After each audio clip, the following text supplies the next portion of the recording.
Ang cute-cute ni Boss Latte. Boss Latte, ang cute-cute mo.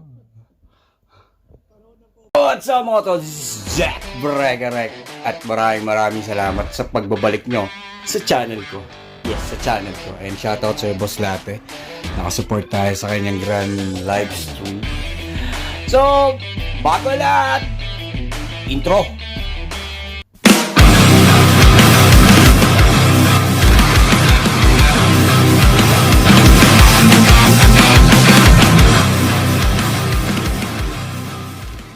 So yun nga guys, for today's vlog, medyo wala tayong panglabas-labas na vlog ngayon at bawal kami na naman lumabas dito. Bawal ako magagala dahil nga nag-start na naman tumataas ang alam niya. Pero ayoko namang mapahiya sa inyo and shoutout sa Beautiful. Ayoko namang maglabas ako ng keme-keme lang na video. Pero today, i-share ko sa inyo kung sino o isa sa mga vlogger na nagpa-motivate sa akin o naging idol ko kung bakit ako pumasok sa YT industry na to. Familiar ba kayo sa pangalang Cassey Neistat? Well, si Cassey Neistat isa sa mga pioneer na vlogger, isa sa mga iniidolo ng mga vlogger sa Pilipinas and actually sa buong mundo. So, ngayon nga, i-share ko naman sa inyo yung mga videos, yung mga pinag-compile ko na videos na lagi ko pinapakinggan every morning, yung mga gandang salita niya, yung mga kwento niya, kung paano siya naging YouTuber o ano yung mga naging nagawa niya, kung bakit naging daily vlogger siya. Hindi ko na pahabayan, hope papakinggan nyo na maayos lahat ng mga sasabihin niya, baka maging guide nyo rin to sa mga susunod na vlog nyo o sa mga magiging vlog nyo o makakuha kayo ng mga way kung paano siya mag-vlog o kung paano maging vlog. So, check it out! 9 p.m. 9 o'clock at night. Tomorrow morning I also have to get up at 5:30 in the morning. But I didn't shoot a vlog today, I didn't shoot a video, which is fine, taking days off is fine, but I shot this morning, which meant I started something. So if I didn't do a vlog today, it would have meant starting something and not finishing something. And in my book, that's not okay. Who starts something and doesn't finish something, that is a loser. Someone who starts something and always finishes it, that is a closer. One of my favorite movies is called Glengarry Glen Ross. Here's a quick scene. A, B, C. A, always, B, C, closing. Always be closing. Always be closing. Yeah, I tattooed that on my arm.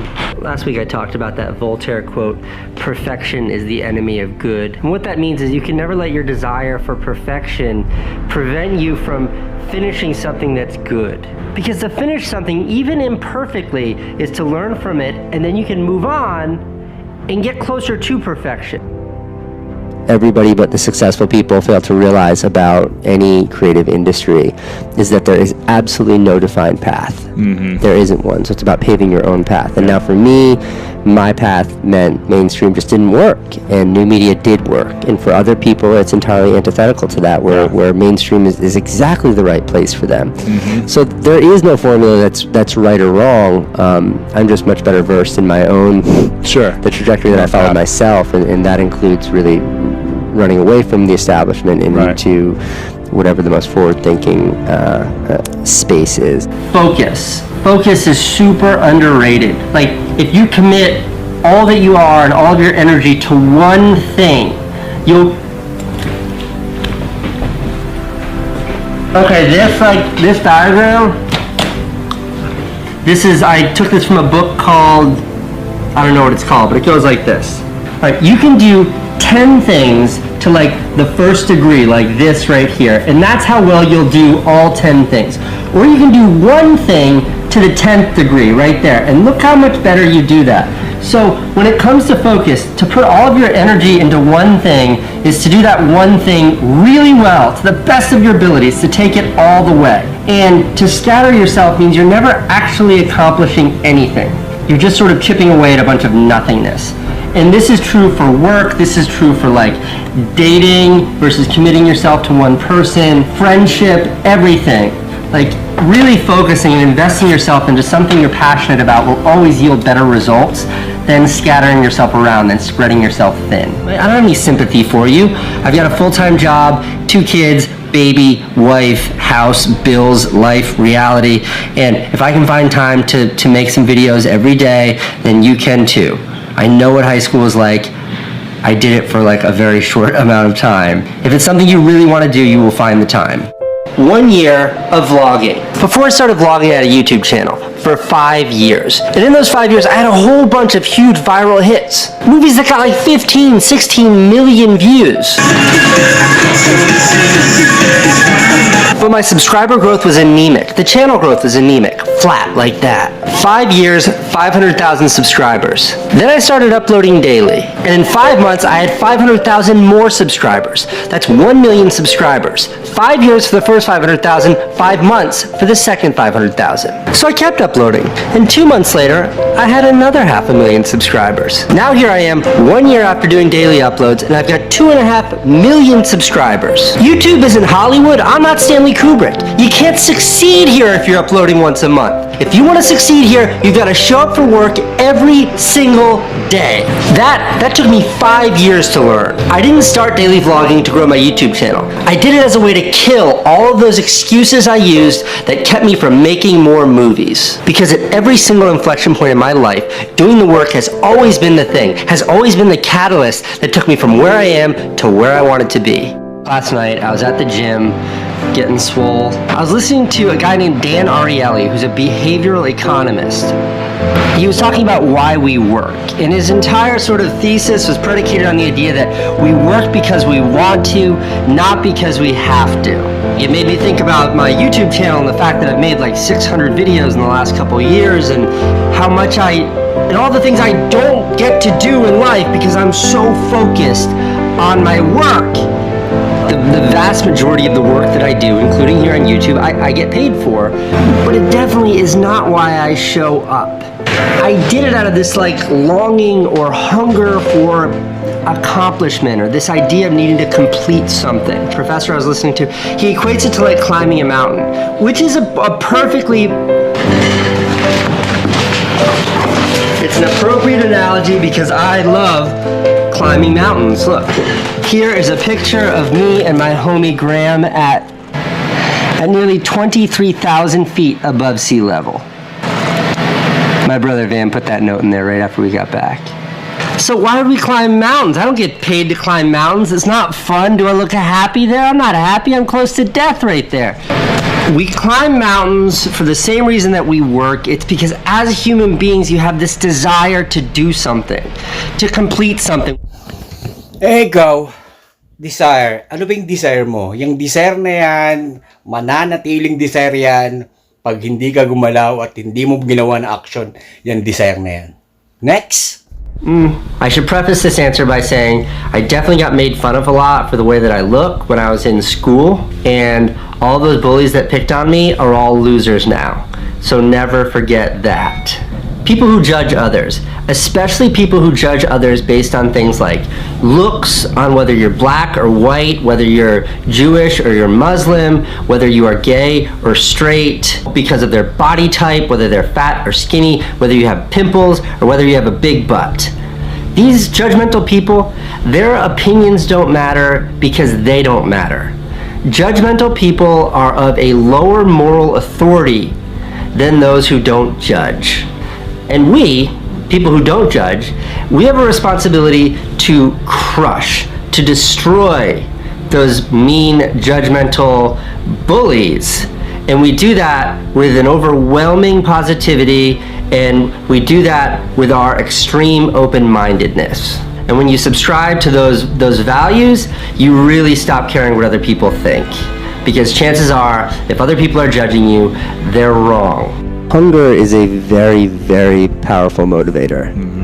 And when I was living in that trailer park with the kid, I grew on welfare for a while. Yeah. I was a dishwasher. I worked in a crappy seafood restaurant as a dishwasher. which now just sort of parenthetically my favorite piece of advice to give to young people saying I don't know what I want to do with my life. I say get a job doing something you hate, because the fastest way to figure out what you love and where you want to be in life is by spending a lot of time doing something you hate. So it's miserable. Yeah, so spending 50 hours a week scrubbing pots and pans was like, I was just in my head the whole time fantasizing about what I want to do in life. I was making enough to like feed my kid and pay my, I think it was $300 in rent, $300 a month rather than mortgage on my trailer. But my biggest fear was not being broke, because like when you're at rock bottom and you're on welfare, you can still like afford food. Get by, yeah. Yeah, get by might be a stretch. Like I could afford food and I could afford my trailer. Right. So it was like we weren't homeless. I want to talk about risk. As a guiding principle, life shrinks and life expands in direct proportion to your willingness to assume risk. Yeah, I've made some really stupid decisions in my career for my entire career. On a broad plane, they've all worked out.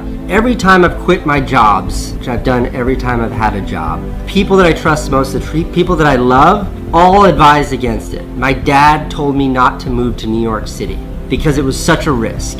And every time I took these bigger risks, the opportunity for a larger payout was always there. Life is like this super temporary, mega fragile thing. You only get like a nugget of time to really pursue the things you care about. And like I'm 30, and my rule is that the right time is always right now. To put a little meat on these bones, this new company that I don't really talk about, this new company is the biggest risk I've ever taken. I took 5 years of my life to build my advertising career, and I made like a lot of money. I've been doing really great. Look at my YouTube channel, go all the way back. The last branded content thing you'll see was in February of 2014. I ditched it all to pursue something I knew nothing about. This huge risk. And I did it at a time when my wife was pregnant and there was all of this vulnerability and all this scariness in my life. And even now at 33, my dad said, 34, my dad said, Cassey, that's crazy. You got a good thing, don't let it go. But I know that like someday I won't be able to do this. I know that the time is now. The right time is always now. So I had to do it. That's how I feel about risk in general. And that's what the struggle has always been for me, is like identifying risk, identifying fear, and then just smashing through it. Because a fear is looking back and wishing that I had done these things. The most dangerous thing you can do in your career, the most dangerous thing you can do in life is play it safe. Ay nga, napanood nyo na, and sana nakakuha kayo ng mga pointers dyan kay Cassey Neistat. Dahil ako, pag nag-vlog ako, sa kanya ako minsan kumukuha ng mga pointers kung paano mag-vlog. Kung ito mag-vlog ko, may patutunguhan, may umpisa ba, may ending pa. So marami pa mga guide na pwede kong matutunan kay Cassey Neistat. So i-drop ko dyan sa link yung link dyan sa baba para masundan nyo pa at mapanood nyo pa kung paano siya mag-vlog. Cassey Neistat #1. So yun lamang guys, maraming salamat sa pagantabay nyo at pakikinig nyo dyan at panonood nyo. Much love, respeto, pagmamahal sa inyo. This is Jhek, Brekerek. Appear.